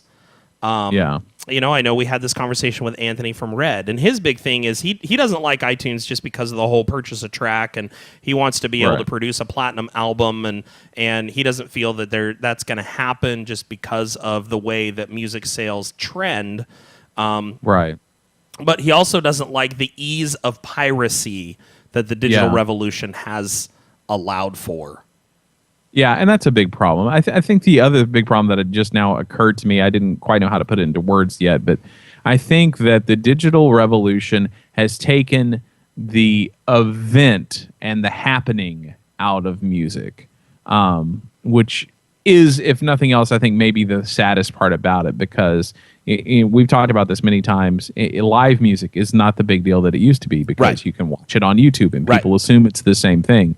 You don't have the event of going to a record store or a music store or digging through piles of CDs. You don't earn your music in that way. Well, what was it you were saying? Google, you were saying there was a band yeah, that wanted to go into a store and find their album. Oh, yeah. Tell that story. The band Artifex Pareo, who just got signed to Tooth and Nail Records within the last 2 or 3 months, was looking. They stopped by Best Buy and they're like, "Oh, we want to see our CD on the shelf." I mean, what band wouldn't? I mean, that's totally just cool. I've seen pictures of Seventh Time Down, like in Walmart, with their the pictures of their album, and maybe there's only one copy left, or whatever the case may be. Yeah. So they go in, they find the CD section. Now, they didn't put it that way, but I can guarantee you that's I can bet you they had to look for it, because they posted a picture of it, and you can go to their Facebook page and see it. It is one rack. That is all that is left of the CD section in Best Buy, is one rack. It looks like it's about maybe 20 to 30 feet long and maybe just one-sided. And then they said the A section was mainly comprised of ABBA and Alicia Keys. So needless to say, their record wasn't there. Right. And I imagine this does vary from location to location. I'm sure there are Best Buy locations that still sell a decent amount of CDs compared to others. And maybe it's just a store size thing. But it's getting more and more to where Best Buys are having less and less to sell, because, now the same thing's happening with movies as happened, 5 years ago with albums. Right. People are downloading instead. And so the physical media is going away. Our Best Buy here in town, about a year ago, went through a remodel, and they actually cut the store in half. Oh, wow. And they're renting the other half out to like a Petco or PetSmart or whatever it's called. So wow. And basically I was talking to one of the girls that worked at the counter. I was like, why? And she said sales are down so low, it was either split the store in half or close. Right. Yeah, well, and because it's become Amazon showroom. Yeah, that's exactly right. That's exactly right.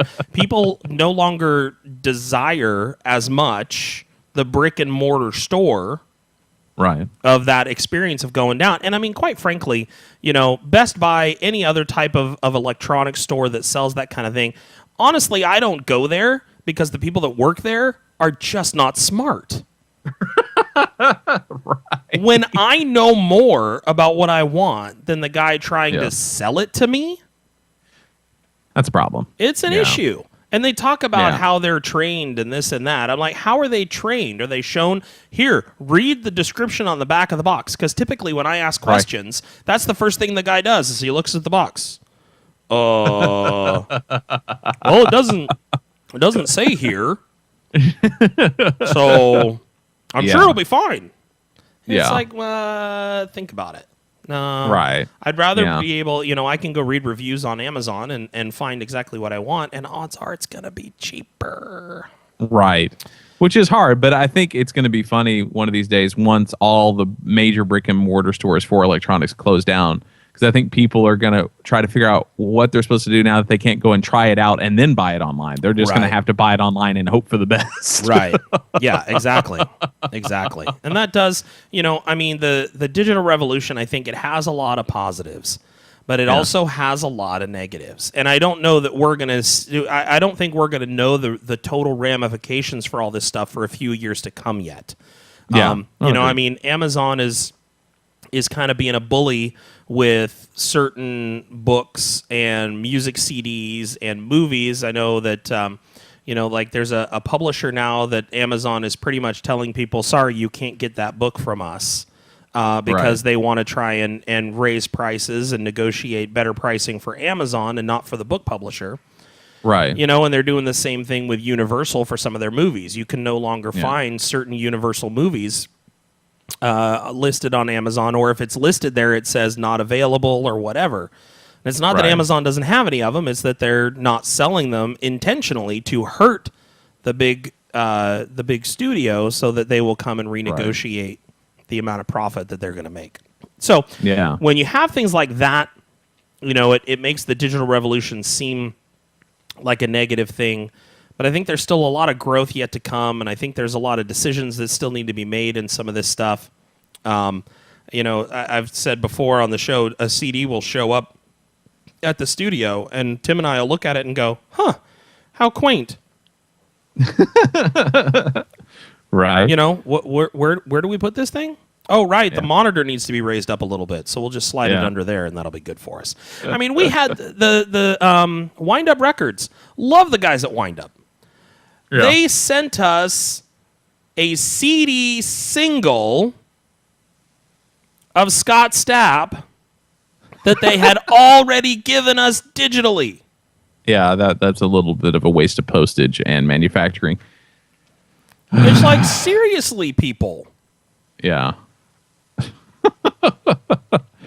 Yep. Lots of crazy nuances to this. And it's funny because I think when we end up coming back to talk about the little bit with Red Jumpsuit here in a couple of weeks, I think some slight things about this will be revisited. So it'll be interesting to see what that brings up. But yeah, definitely a lot of crazy stuff with the digital revolution. And I don't know, parts of it are good. Parts of it make me really, really sad and longing for the good old days. But, there's no going back. Not anytime soon anyway. Well, and you kind of keep your foot in both worlds by collecting vinyl, and you have an extensive CD collection as well. So I mean, you try to I'm not maintain. giving up. No, totally, and I get that. For me, I still have all the CDs that I've ever bought are still in the garage, but I have them all ripped onto my computer. Right. But I still have all the CDs in my garage. I can't. For me, it feels wrong to rip it onto my computer and then to turn around and sell the hard copy. Like, I feel like that would be wrong. Yeah. So they're just sitting in boxes on the shelf collecting dust. And my wife, when we go to clean out the garage all the time, she's like, "Are you ready to get rid of these yet?" I'm like, "No, I can't do that yet. It feels wrong. We got to just keep them." All right. Because she doesn't understand that stuff. It just doesn't matter to her. Right. So it'll be interesting to see what transpires over the next few years and how far the digital revolution, streaming services seem big right now. So is that the next big thing to where you don't actually buy music anymore? You just pay a fee and you get to stream it whenever you want. Right. Amazon's now entered the streaming music gig with curated playlists and all of that stuff, just like Apple did a year or so ago with iTunes Radio, and just like Spotify and Pandora have been doing for a long time. They just bought Beats Music, which is a whole nother streaming service that they could tie into now. And I don't know. It's going to be interesting to see what all happens.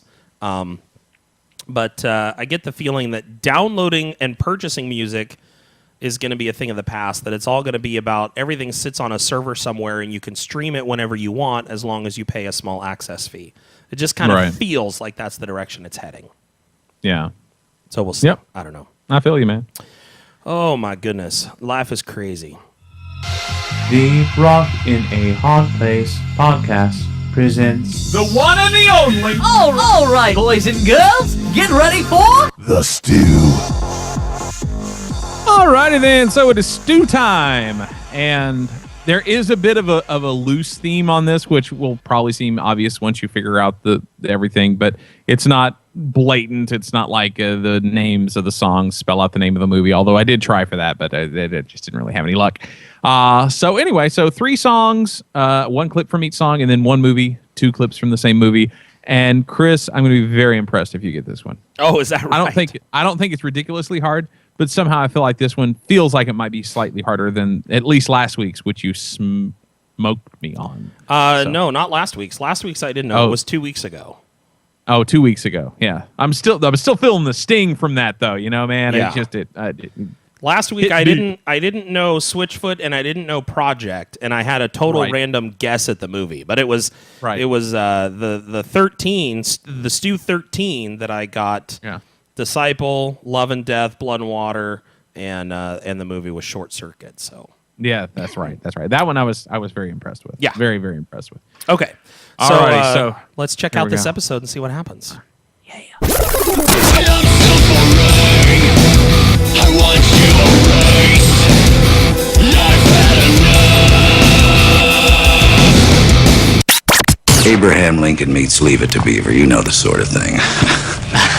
Yes, sir. Oh, it's so darkest hour in the eye. You harder when my back's against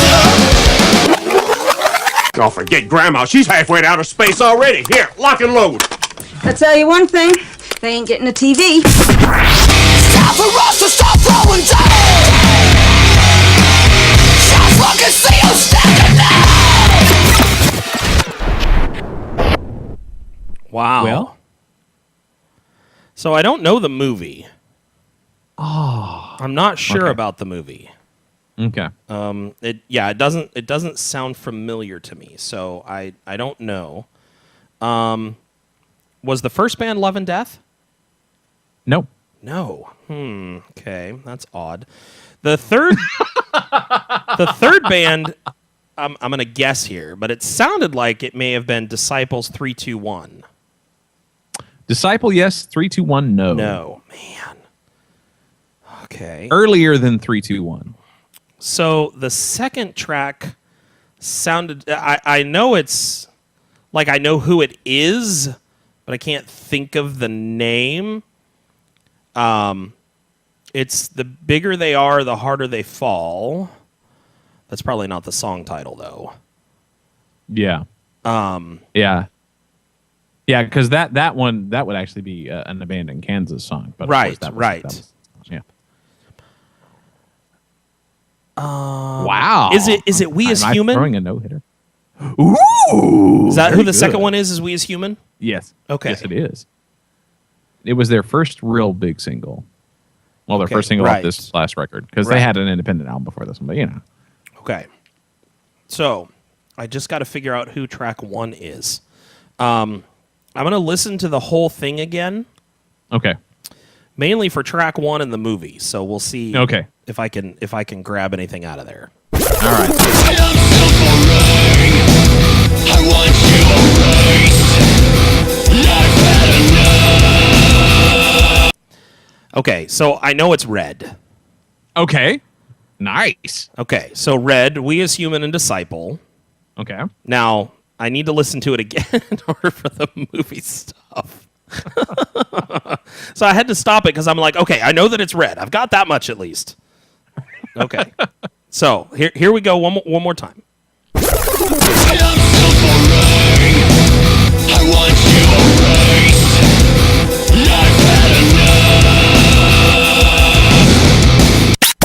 Abraham Lincoln meets Leave It to Beaver. You know the sort of thing. Yes, sir. Oh, it's so darkest hour in the eye. You harder when my back's against the. Oh, forget Grandma. She's halfway to outer space already. Here, lock and load. I'll tell you one thing. They ain't getting a TV. Time for us to stop throwing down. Just look and see who's standing now. Yeah, I don't know the movie because it's funny. The first clips sound like Jack Nicholson. There probably is a good reason for that. Because it was Jack Nicholson. There you go. And then the second clip, I mean, I've never watched the show, but the guy sounded like the dad from Family Guy. So No, it doesn't.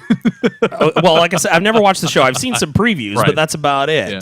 And then I couldn't. Okay, place well here I'm going to give you a hint. I don't know how much this will help, but this will astound you that if you haven't seen this movie, that you haven't seen this movie based on the cast. All right, here we go. I'm going to go from like the least important to the important. I'm reading off of IMDb. Okay, here we go. Okay. Lisa Marie, Jim Brown, Natalie Portman, Lucas Haas, Tom Jones, Rod Steiger, Michael J. Fox, Sarah Jessica Parker, Martin Short, Danny DeVito, Pierce Brosnan, Annette Bening, Glenn Close, and Jack Nicholson, who plays 2 characters.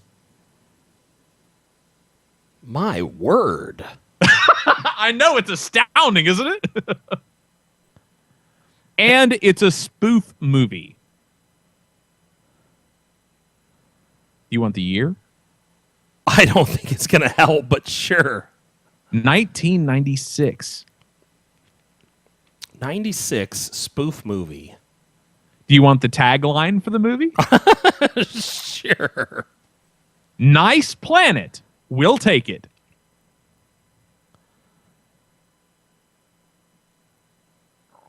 Is that the Mars Attacks? Yes! There you go. It took you a while, but you got it. Yeah, Mars Yeah, Attacks. well, you had to like throw me every clue under the sun, practically. Oh yeah, my next clue was going to be there's an exclamation point in the title. I think I saw that movie once a long time ago. And isn't it where they play a particular like country song or something and their heads explode or something like that?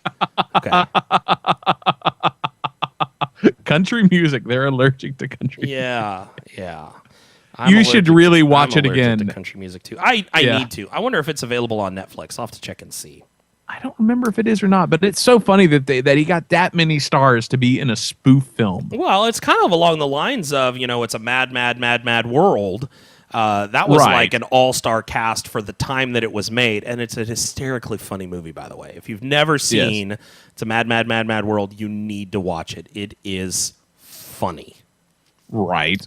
And it's strange for his career because it came in between Ed Wood and Corpse Bride. Oh, okay. Or no, that's No, wrong. Corpse Bride That's is not later. working. Yeah, hang on. It's not showing me in correct order here. Let me see. It came in. It came in between Ed Wood and Sleepy Hollow. Oh, wow. Okay. So kind of an odd time for him, and it's also Yeah. funny that based on everyone else who was in that film, that Johnny Depp isn't somehow in that film. Well, because Helena Bonham Carter wasn't in it, so Johnny Depp would. Right. Well, this is true. This is true. I've never quite figured out Tim Burton's love affair with those two people, but hey, Yeah. whatever. They're both just strange, just Yeah. like he is. It works. Yeah, very much so. It was funny. I was reading an article, an interview, I think, with Johnny Depp. And this is totally off topic of everything, so bear with me on it, though. It's funny hearing a huge movie star like Johnny Depp suddenly becoming human in this regard. Okay. And they were out at some event or something like that, and Robert Downey Jr. happened to be there. And Johnny Depp had his son with him. And his son looked up and said, "Dad, it's Iron Man."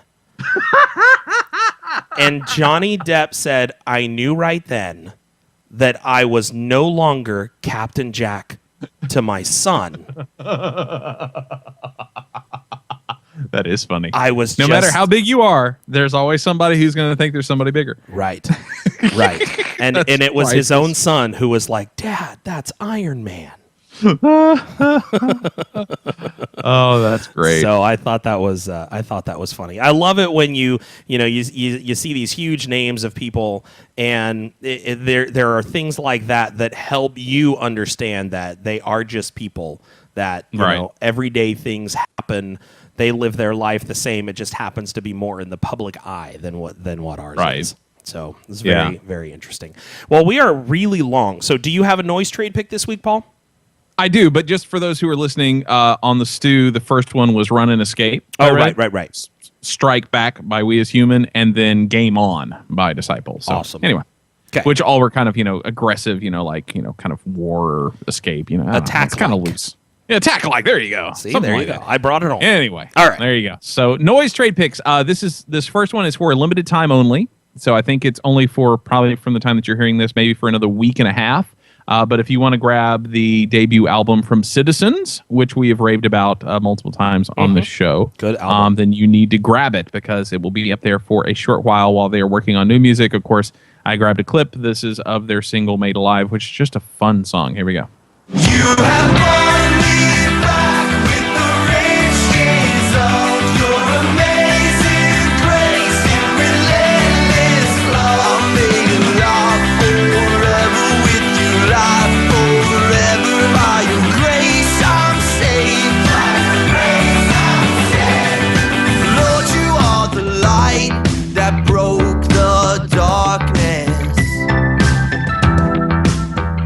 So yeah, great record, and I'm not one for worship music, and that's definitely what this is, but it's got enough of an artistic flair to it where I enjoy it. Right. And this next one is actually one that our friend Michael pointed me to, and I knew that their stuff was up on Noise Trade. I did not know that I liked this band. Oh. So I discovered something, so thank you, Michael. He was like, oh man, you got to check these guys out. You got to bring this up. And so I was like, okay. So I went and listened to it again. I was like, I feel like I've already listened to this and didn't like it, but I'll be nice. So I went and checked it out, and the band is Will It. They're I think a previous record by them, and then also the one that's upcoming, produced by Aaron Gillespie from formerly of Under Oath and now the Almost. And their full length one, I believe, is going to be called Searchlight, and it drops on the 26th of August.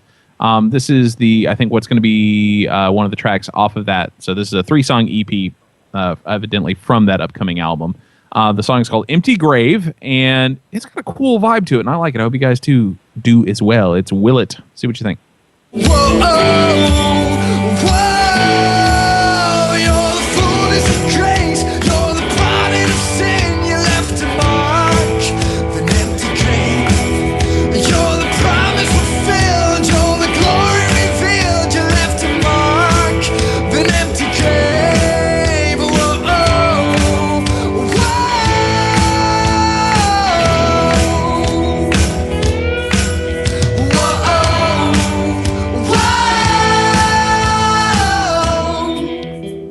So it's got kind of that almost like raw rock and roll, old school Americana, maybe with a hint of country to it. But I dig it. I think it's really good. Yeah, no, that did sound good. I like. I think there's a Will It song that we actually have in rotation at Broken that was submitted to us that we're playing. Cool. I don't think it's that one because that doesn't sound familiar to me. But I know we have one that's in rotation at Broken. So it's good stuff. Awesome. Yeah. Well, I think that's going to do it for today. We ran quite long, so one of our longest episodes yet. But hey, it was a good one nonetheless, in my opinion. And that's pretty much all that matters. If you want to get a hold of us, it's very simple. You can email us, rockinahardplacepodcast@gmail.com. You can, of course, check out our website, rockinahardplacepodcast.com, or Facebook, facebook.com/rockinahardplacepodcast. I think you're sensing a theme here on how to make contact with us. So, without any further ado, I guess I'm Chris Cooner. And I think I'm still Paul Gibson. And, I love it. Hopefully, if all works out well, we'll see you next week. All right. Have a good day, everybody. You're doing the same thing.